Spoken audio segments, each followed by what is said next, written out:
Now, are you aware that Huddersfield has its very own Blackpool beach? I have to admit, I had no idea about this. Cupwith Reservoir has been used as a beauty spot for people of Kirklees for centuries, but that could all be about to go down the plug hole. Protesters will hold a splash mob there this weekend because the reservoir is about to be drained over fears of safety. Pat Smith is from CRAG, the Cupwith Reservoir Action Group, and she joins me now. Pat, welcome to the show. Tell me more about the Blackpool Pleasure Beach of Kirklees. Right.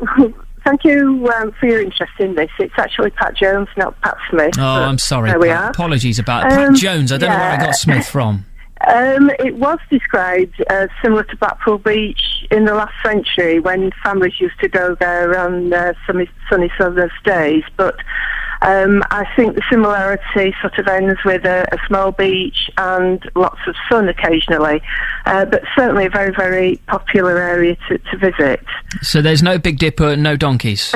No, and that's the beauty of it, because it's absolutely beautiful. It looks like a small town, sitting high above the moors, above Huddersfield on Flathwaite Moor. Absolutely beautiful. As you know, there's some beautiful areas around Kirklees, but this is a small jewel that you wouldn't know was there unless somebody pointed you to it. So what's the problem with it then, and what are the Environment Agency saying they're going to do?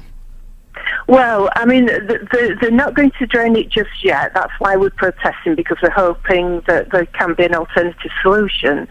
It was built in the 19th century to top up the textile industry, which grew up around the Colne Valley.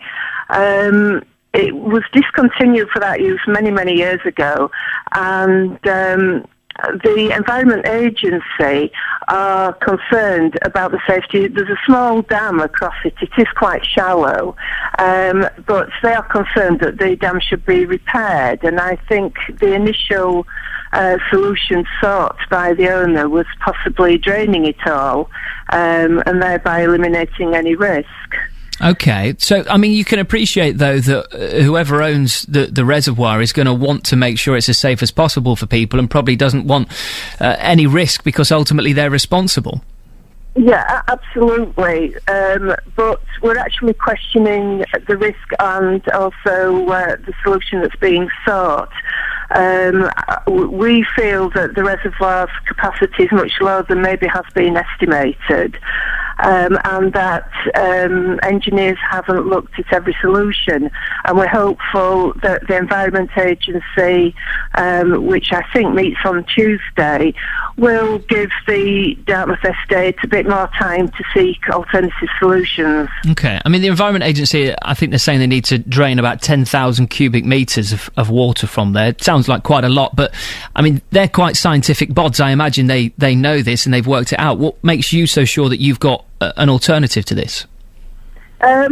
Well, the proof of that will probably be tomorrow morning, in that we feel it's much shallower than maybe is estimated. There is an estimate of 2 metres, but over the centuries people have played in the reservoir, swam in it, paddled, and it's really quite shallow. So one reason for going into the res tomorrow morning, mad as it might sound in December, is to wade in and just show how little water there really is. Aren't we always being told, though, be careful around water, Pat? I appreciate as shallow as it may be. I thought the general consensus was not to swim in rivers and canals and reservoirs. Well, it's quite a movement for open swimming. Not so long ago, there was a campaign in another reservoir in Slashwaite nearby to maintain open swimming there. And I think if safety precautions are taken, people don't swim alone, etc., it can be quite a healthy, invigorating thing to do. And obviously it's also something that's free to everyone. And, you know, in these days of austerity, anything that encourages people to get out into the countryside and have a bit of healthy living should be encouraged. So tomorrow it's the protest then. Will you be having a dip yourself?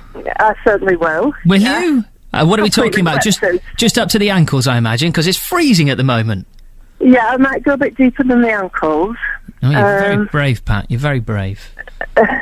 Yeah. And it's a picnic tomorrow as well. I mean, obviously we're impartial, but a picnic sounds like my kind of protest. Yeah, well, you'd be welcome to come along. We've got lots of people with different interests. We've got artists coming along. I mean, there's some fantastic photographs that are taken up there. We've got people who've painted it. And the beauty of it is, hidden as it is, it's only 300 metres from the A640. So very accessible, and Kirklees very kindly upgraded the path to the reservoir a year or two back, which means people can access it by wheelchair. OK, Pat. Well, thank you for being with us. Just as a final question, you've got your demonstration tomorrow. What do you think is the realistic outcome of this? Do you think it's going to make a difference to what the Environment Agency plan to do? Yes, I think it will. I think people will realise the strength of feeling and the passion that people feel about the reservoir. And, you know, that Dartmouth will understand that there are people wanting to seek an alternative solution.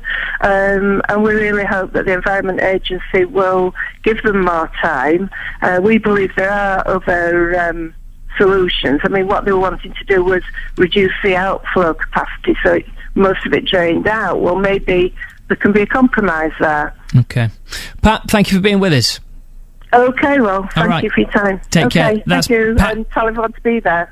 All right, Pat Jones there from 12 o'clock, Cupwith Reservoir off the A640. OK. There you go, Pat Jones. Thanks very much, Pat. Pat Jones from Crag, the Cupwith Reservoir Action Group.